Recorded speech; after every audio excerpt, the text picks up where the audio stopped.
Guys, please come closer. Let me tell you guys something. Please come close. Yeah. You see that new player that was signed last week for 50 million pounds? Yeah, that player. Yeah. The 50 million pounds quoted is not true. Yes, it's not true. It's more than that.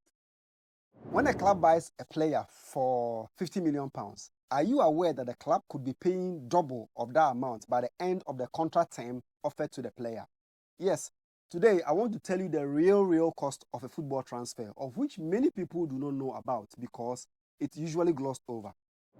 Manchester United confirmed the signing of Matheus Cunha from Wolves, and I'm here to tell you that the cost involved isn't 62.5 million pounds, but it's in excess of 100 million pounds. My name is Abdul Rashid Zakari. You can call me Bok, and this is Offside FC. You know the game, but this is the story behind.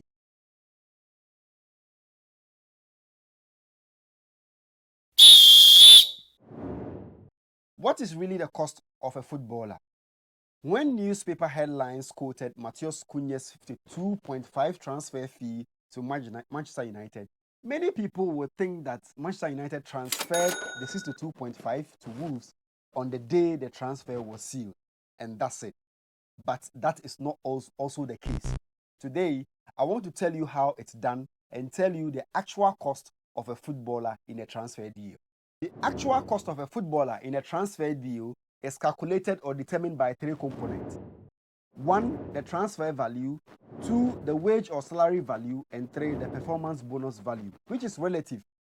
But the first 2 are compulsory components. Now, let's look at the transfer value. I want to tell you that no transfer happens with the total amount paid immediately afterwards. Usually, the total amount of the transfer fee is spread over the number of years that the player will sign for the new club. So if Cunha signed a 5-year deal worth £62.5 million, the £62.5 million is spread over the course of 5 years, which typically translates as £12.5 million every year to Wolves. And that's how much Manchester United will pay into Wolves every year. The wage or salary value is the wage cost paid weekly by clubs to have such a player on their books. In fact, it is the major cost borne by clubs in their pursuit of having a player on their books. In Cunha's case, he will earn £150,000 every week. So, and example, there are 52 weeks in a year.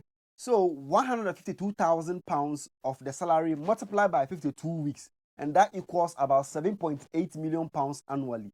That is also multiplied by 5 years, which is signed, and the figure rises to £39 million in wages. So the real cost of owning a player like Matheus Cunha is the £62.5 million transfer value plus the £39 million of the wage cost, which is already in excess of £100 million already. This figure could even rise more depending on another component of the cost called the performance bonus and sign-on fees. This part of the cost is relative and not static, but differs from each player signed. So, the next time your club proudly announces a £50 million signing, just chillax and have a smile, because that amount is football's equivalent of an Instagram filter, heavily edited and nowhere near the reality.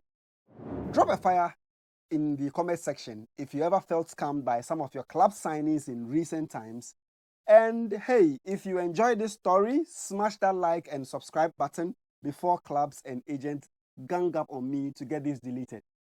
This is Offside FC. See you in the next video. Ciao. Bye-bye.